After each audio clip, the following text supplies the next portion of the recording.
আল্লাহ বলছেন কুলি মালু, তোমার ভালো কাম করো, কাম করো। তোমাদের কাম আল্লাহ দেখেন, তোমাদের কান নবী করেন, তোমাদের কান নবী রাখেন। আর ওলি গৌস কুতুব যারা পীর পয়গম্বর তারাও তোমাদের কাম করেন। দেখেন সব সময় তুমি কার সম্মুখে খারাপ কাজ করো। একটা অন্ধ ব্যক্তি রাস্তা বসে পায়খানা করছে, মনে করছে আমাকে তো কেউই দেখে না, ও দেখতে পাচ্ছে না, তো ও মনে করছে আমাকে কেউই দেখে না, রাস্তায় বসে বসে পায়খানা করছে। আর দুনিয়ার মানুষ সবাই দেখছে যে রাস্তায় পায়খানা করছে লোক। আপনি আমি মনে করছি আমি মদ খাই আমাকে কেউ দেখে না, আমি চুরি করি আমাকে কেউ দেখে না, আমি জেনা করি আমাকে কেউ দেখে না, আমি নামাজ পড়ি না কেউ দেখে না। কিন্তু আল্লাহ দেখেন, নবী দেখেন, পীর ওলি গৌস কুতুব থাকেন, কুল কায়নাতের সমস্ত নবীগণ, তা আপনাকে আমাকে দর্শন করেন। কার সম্মুখে আপনি খারাপ কাজ করেন? যে আল্লাহর প্রতি বিশ্বাস থাকে, নবীর প্রতি বিশ্বাস থাকে, সে মানুষ কোনোদিন খারাপ কাজ করতে পারে না। সুতরাং যারা ইসলাম গ্রহণ করেছে, মুসলমান হয়েছে, মুসলমান তখনও খারাপ কাজ করতে পারে। আসুন আমরা মুসলমান হই। আল্লাহ বলছেন মুসলমানে গ্রহণ করেছে, জন্মগ্রহণ করেছো, এখন মুসলমান আছো, যখন মুসলমান না হয়ে তোমরা যেন মরিও না।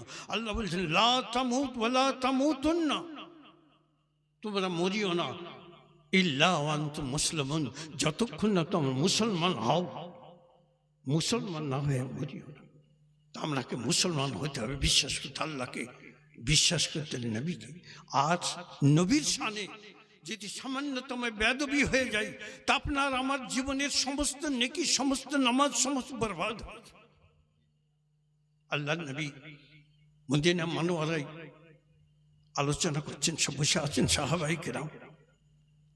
একজন সাহাবায়ে কেরাম কানে একটু কম শুনতেন, আর যে মানুষ কানে কম শুনে সে বেশি করে জোরে কথা বলে।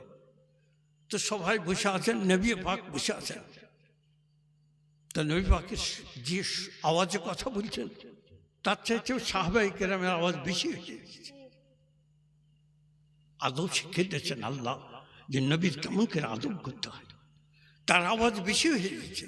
আল্লাহ আয়াত নাযিল করেছেন লা তারফাউ আসওয়াতুকুম ফাওকা সাওতিন নবী আন তাহবাত আমালুকুম ওয়া আনতুম লা তাশউরুন। নবীর গলার আওয়াজের চাইতে তোমার গলার আওয়াজ যাতে বেশি না হয়ে যায়। যদি তোমার গলার আওয়াজে নবীর গলার আওয়াজের চাইতে বেশি হয়ে যায়, তোমার জীবনের আমল, তোমার নামাজ, তোমার রোজা, তোমার নেক কাম সব বরবাদ হয়ে যায়, তুমি বুঝতেই পারবে না। খুব সাবধান।